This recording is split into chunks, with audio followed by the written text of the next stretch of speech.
Okay, welcoming to the show. This guy, I'm actually really excited to talk to him. He has an amazing record. He's only had one loss in his entire MMA career, and he's taking on Shinya Aoki this Saturday, April 9th at StrikeForce Diaz vs. Daly. Lyle Beerbohm joins the show. Lyle, what's up, man? That's me. How's it going, guys? Fancy Pants. Fancy Pants. All right, so the first question, obvious. I mean, I'm sure everybody's asked you this. What's up with the nickname, man? Well, my little old 73-year-old mom, she has a little old sewing machine, and she loves to make my fancy pants for me. So she makes you your pants before every fight? Yep. So she made me some custom fancy pants for this fight. Did you ask her, did you say, Mom, I want these to be very colorful, I want people to notice me when I'm out there? Is that just her being creative? Well, when I got out of prison, I moved back into my parents' house, and I was going through her fabric or her sewing room, and I needed to move into that, so we moved her fabric and all that stuff into another room, and I came across this like 1980s super psychedelic material, spandex material, and I said, Mom, you got to make me a pair of pants out of these, and she laughs, and I put it over her sewing machine. A week goes by, and then I says, Mom, you got to make me a pair of these shorts. And she's like, okay. So she made them, and I put them on, and my dad laughed and was like, oh, that's stupid. That's the stupidest thing ever. And my mom started laughing, and a couple of days later, I had my first, my second or third amateur fight, and I had them on, and I went out in the cage, and all the girls were hooting and hollering, the guys were booing, and it was a hit right from the get-go. That's awesome, man. That's awesome. Well, you did mention the fact that you had to move back into your parents' house once you got out of jail. That was the next thing I wanted to bring up. I mean, you got a crazy story, man. You were a huge wrestler in high school, and then, one thing led to another, and you ended up in jail. Tell us what happened and how you made that recovery to being a pro MMA fighter. Well, I wrestled in high school, and I did really good, but I got out of high school, and I just started running with the bad crowd, I started selling drugs. One thing led to another. I started using drugs, and then I came across this meth and started smoking meth and snorting meth, and one day the high wasn't good enough, and I shot that shit in my arm, and I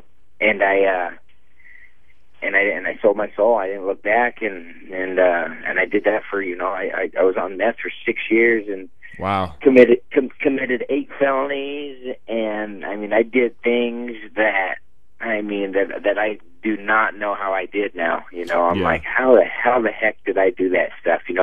Just the simple fact to get it. I would just for the fix.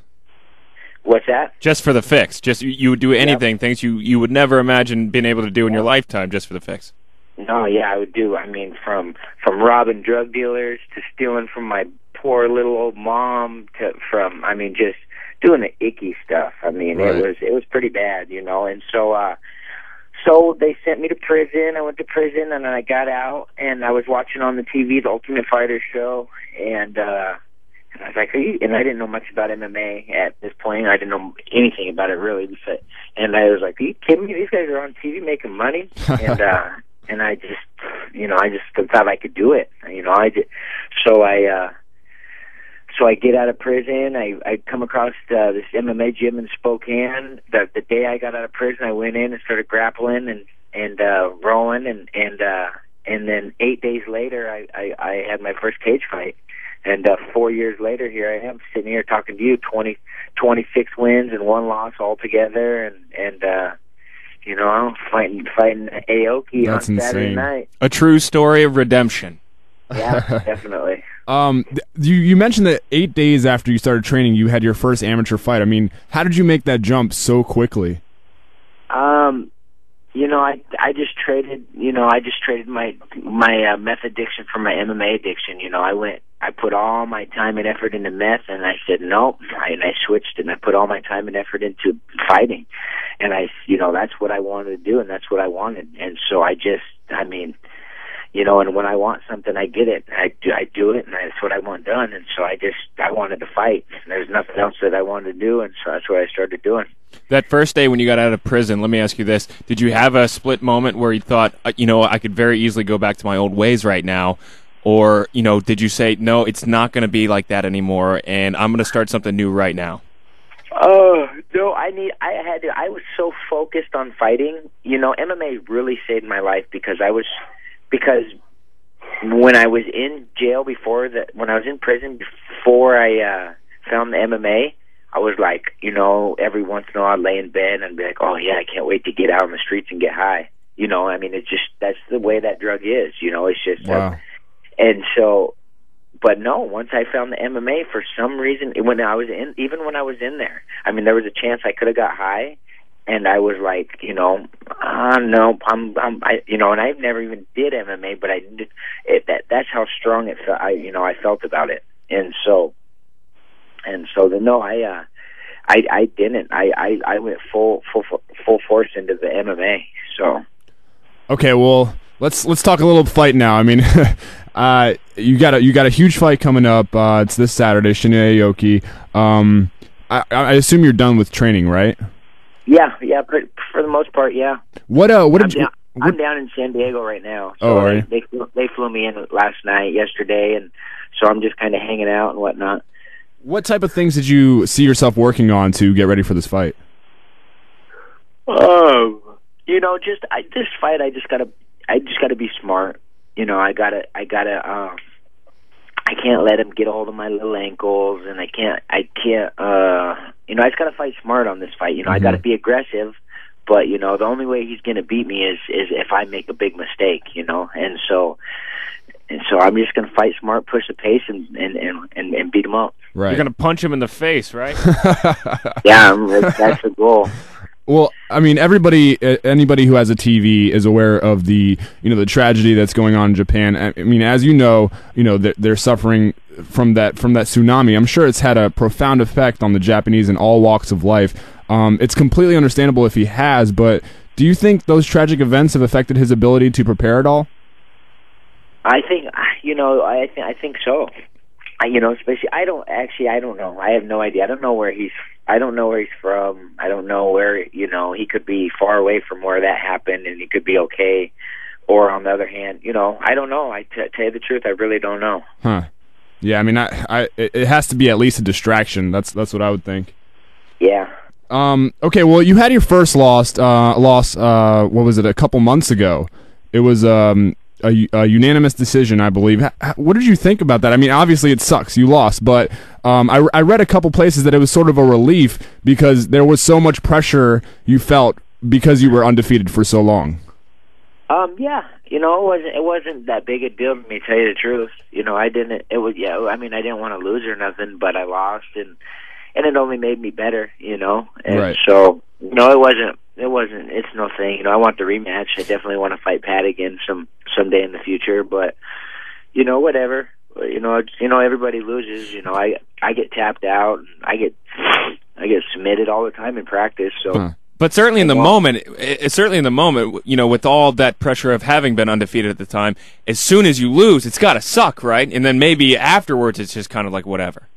Well, I would have took it a lot worse, but I had some problems going on. You know, right before the fight, there's some stuff going on, and I was like, there's something wrong. I was telling my corner guys, there's something wrong with me. You know, I'm not feeling good, and you know, I didn't know what quite was wrong with me, and I went out and you know, I don't get tired. You know, they say my coach, my teammates and say, man, dude, you're too stupid. You've done too much meth to know when you get tired. You know, I mean, that's just. I don't get tired, and for some reason in that fight, after the second round, I was done. There was something reason. I mean, after the first round, I was done, and I went in and sat on the bench, and I was just like, man, I don't know what, you know. And long story short, I went to the hospital that night, and after the fight, I didn't even know when they raised his hand. I didn't even know what was going on. I was completely, you know, I didn't know who won. My corner guys, Rick, he had to like get me out of that cage. I got back, I was throwing up. Wow. But anyway, I went into the hospital, and I my blood sugar level was extremely low. I mean, really, really, really low. Huh. And so, I mean, and when you're, I don't know if you guys know anything about that, but when your blood sugar level is low as mine, and people die from that. I mean, going to, you know, I mean, and so the doctor was like, "You fought like that?" You know, he was. I mean, it was really bad. So I didn't even know for many, many hours, you know, how bad I felt, you know. And so finally I got it together, and I get back to the hotel, and it hit me, you know. I was like, "Fuck, I lost," you know, and I cried like a little baby for a few minutes, and then stopped and said, "Yeah, well, here we go, whatever," you know, and so I think it would have been harder for me if I would have been aware, you know. I'd have been mad, right? But you know, since I was so out of it, I didn't even realize it. So how do you prepare yourself to not have that situation happen again, where you know you have the low blood sugar and all that? Exactly. That was 100% my fault. Amateur mistake.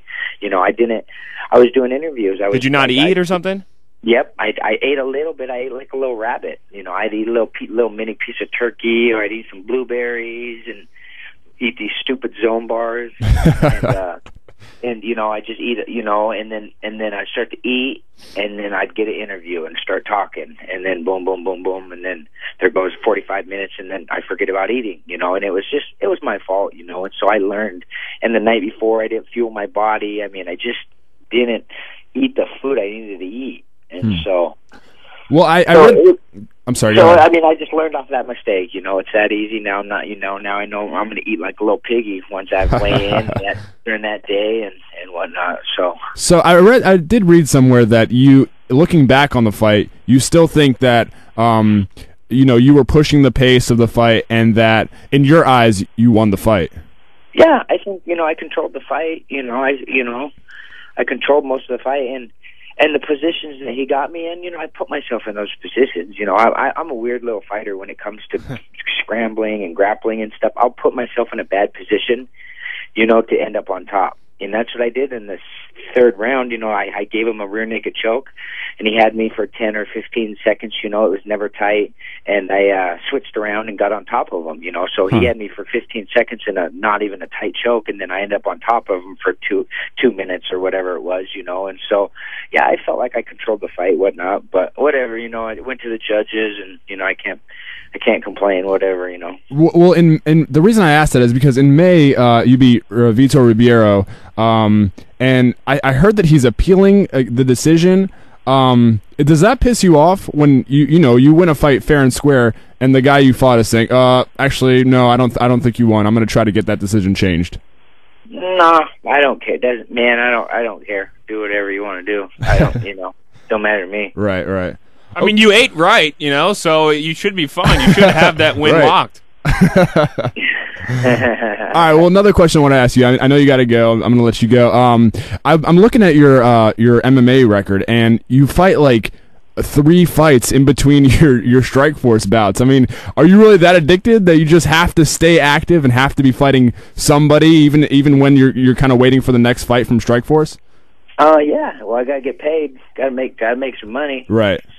You know. No, I'm healthy now, and I stay motivated when I'm fighting. You know, I don't like to sit around and, you know, the only reason I take breaks is because I would be hurt or something. But if I'm not hurt, then I'm fighting. That's got to be intimidating for the guys, because, you know, I'm seeing that right after you beat Dwayne Ludwig, you fought some guy named Josh Martin who doesn't even have a Wikipedia page. Yeah. Well, Josh Martin, he fought on the Bellator fighting championships and whatnot, and so he was a pretty tough little guy. And so, but I don't know about the Wikipedia page. Right. All right, cool. Well, thanks so much for the time, Lyle. Again, you fight this weekend, Saturday, against Shinya Aoki. Best of luck to you, man. Hopefully we can get you on again soon. Right on. I just want to thank all my training partners. I want to thank my gym, Sick Jitsu. I want to thank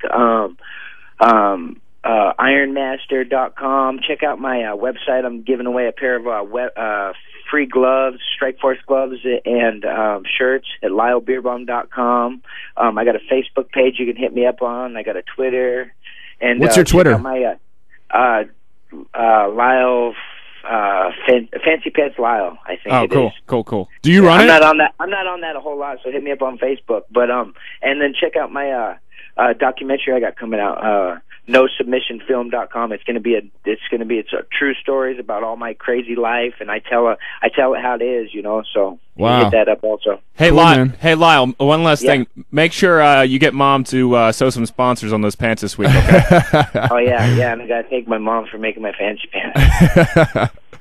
All right. Thanks so much, Lyle. All right, thanks. All right, guys. buddy. Bye.